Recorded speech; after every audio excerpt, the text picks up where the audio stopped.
Hi everyone, welcome to another video for research design and analysis. In today's video, we're going to be talking about dealing with models with multiple categorical predictors, which is our introduction to the topic of multi-way ANOVA. So in previous modules, we've dealt with a single variable where you have multiple levels to that factor. But now we're going to talk about situations where you actually have multiple factors, and each of those factors might have multiple levels.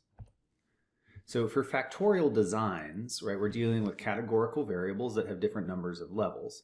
And in a what we might call a fully factorial design, every level of one categorical factor is combined with every level of another categorical variable or factor.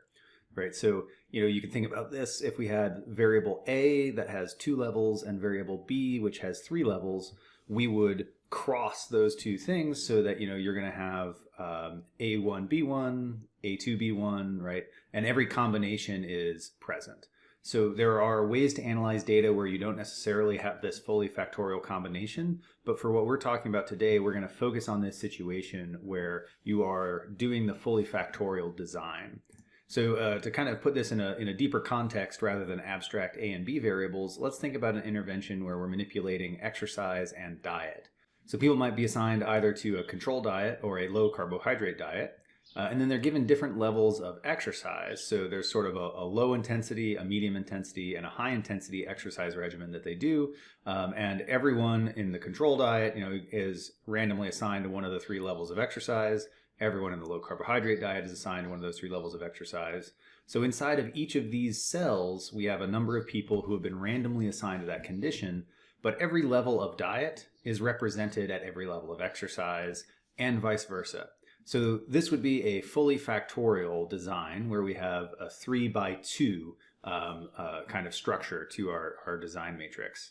Now, we can have different ways, though, of actually analyzing these data even once we have that design. So given what we've learned about one-way ANOVA in the previous videos, you might think, well, I've got 6 groups because I've got the 3 times 2, so I could analyze this as a one-way analysis of variance, which means I would need 5 different contrast-coded variables to represent, all the different levels of my 6-level factor in a regression model. So, without getting into too much detail, these are contrast codes that would mathematically work because they're all going to, sum to 0 across the rows, and their cross products will all sum to 0. And you could, test this yourself to demonstrate that these are orthogonal. But for now, let's just assume that these are the codes that would work in this situation. The problem, though, is that if we did that and we analyzed our 6 levels as a single variable, we're going to be ignoring families of related effects, which is to say that within those 6 different levels, there are actually some common questions that multiple groups contribute to. So, for instance, we might be interested in if there is, on average, an effective diet. Well, we want to compare all the control diet individuals to all of the low carbohydrate diet individuals. And if we treat this as 6 different levels, nowhere in our analysis do we explicitly make a comparison between types of diets. We treat every group as categorically different. But in reality, these groups are categorically similar because they all had a control diet, and these groups are categorically similar because they all had the low carbohydrate diet. Similarly, we might ask, is there an effective exercise on average? And to answer that question, we want to compare everyone who had a low level of exercise, right, so these yellow boxes, to everyone who had a medium level of exercise, which are the purple boxes, to everyone who had a high level of exercise, which are the kind of orange boxes. Right? So again, in our analysis of variance, if we treated this as one variable with 6 levels, what we would have is every group is treated as categorically different. But, right, low exercise and low exercise is categorically similar. And moderate exercise are categorically similar. High exercise and high exercise are categorically similar. And then finally, we might really be interested in asking if the effective diet depends on exercise or vice versa. And so now in statistical terms, what we can do, how we would classify this is that this is a main effect, right, of diet. This is a main effect of exercise. And then if the effective diet depends on exercise, that would be what we call an interaction. You could also ask this question the other way and says, does the effect of exercise depend on diet? That would also be an interaction. Anytime we're asking if the effect of one variable depends on the level of another variable, that is a statistical interaction. It's also known as a moderating effect because, for instance, if the effects of diet are weaker in the high exercise group, right? So maybe if you're doing high exercise, the effect of diet isn't as pronounced. That effect would be getting smaller. Therefore, it is it's a moderation. So the effect of one variable is getting bigger or smaller depending on the level of another variable. That's what we would call an interactive or a moderating effect. Now, we could, in theory, answer all those questions we just described by doing this as a one-way analysis of variance. But what it would require then is, after that omnibus F test, we compare all of the different levels of this variable. And remember, with all of these levels, and we've got 6 of them, that would actually ultimately require 21 different comparisons, because we have to compare 1 to 2, 1 to 3, 1 to 4, 1 to 5, 2 to 3, 2 to 4, 2 to 5. We'd have to make all these different comparisons, and ultimately we make 21 of them, I think, in this situation, which, if you think about our original false positive rate, our type 1 error rate for alpha, we set to 0.05. The way we can calculate what the new error rate would be is to say, okay, well, what's the probability of not making an error, which would be 1 minus alpha. So we have basically a 95% chance of not making a false positive claim on every individual test. And if we have 21 independent tests, we do 1 minus alpha raised to the 21st, right? So that's going to be 0.95 to the 21st. And then we subtract that from 1, because we're saying basically, okay, what's the chance of getting no false positives in this situation? If we take the complement of that, then what we're going to be left with is the chance of getting at least 1 false positive. And we have about a 66% type 1 error rate here. So we would have to run a whole bunch of tests in order to answer the same 3 questions we just showed on the previous slide. So by actually organizing our statistical tests into main effects and interactions, we can greatly reduce the number of tests that we have to run in order to answer the questions that we're interested in. So a better set of contrasts then will allow us to more intelligently create families of related tests. And again, this is something that your computer will often be doing for you. You'll just be telling it which factors you want to include in your model, and then it will code these variables for you in order to come up with the appropriate main effects and interactions. But it is important to understand that the computer is creating these contrasts, and that these are the contrasts that are being used in your regression model. So for instance, if we want to address the main effect of diet only has 2 levels, so we could contrast code that with a single code, right? And we would map the values of -1 and 1 onto the control diet and the carbohydrate diet. So we'd create a contrast coded variable that represents diet now, but everyone who was in the control condition gets a -1, everyone who was in the carb condition gets a +1. The effect of exercise is a little more complicated because there are 3 levels to exercise, which, as you might recall, means that we'll need 2 orthogonal contrast codes.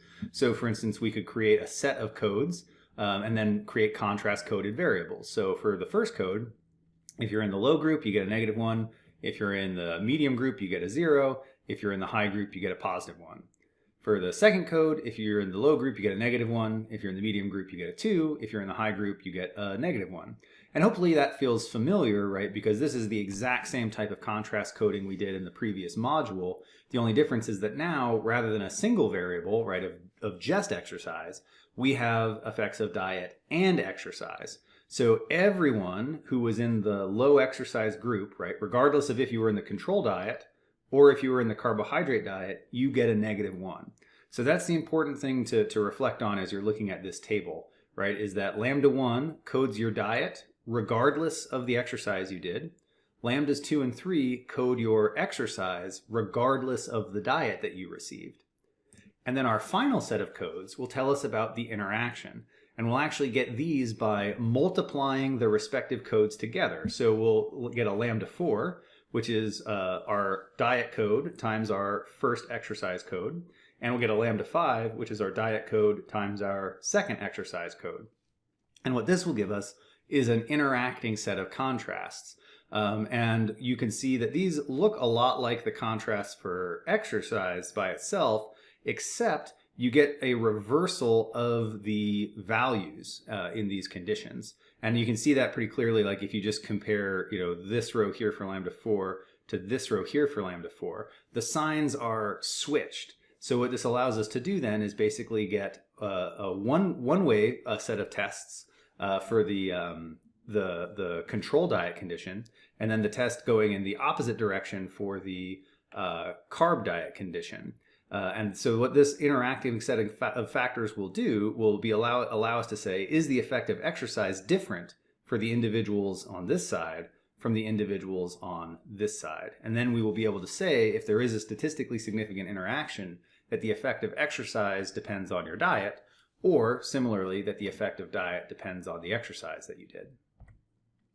So now we won't go through this too much, but note that these codes are contrasts because each row is going to sum to 0, and they are all orthogonal because of the sum of the cross products is also equal to 0. And you can test that out yourself, right, by summing across the columns to demonstrate that they all sum to 0, and by doing the multiplication across the different rows to show that the cross products, or the sum of the cross products, also adds up to 0.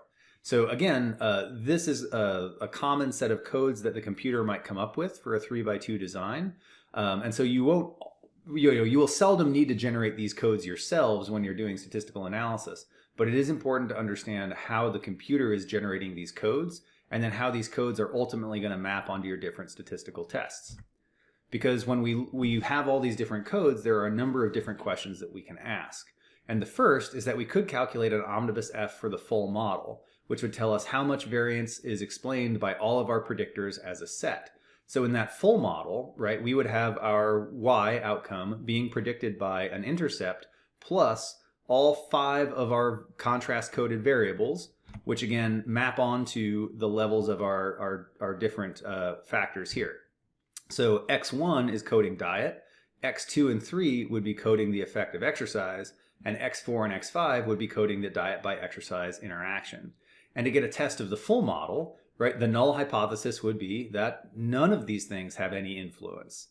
So we'd be comparing a model where we actually fit these values to a model where we say all of those slopes should be 0, and then we look at the sum of squared errors reduced by that full model relative to that null model. We can generate an F observed, and we can say if there was a statistically significant reduction in variance overall. Similarly, if we want to do the omnibus F for the main effect of diet, we want to know, on average, was there an effect of diet?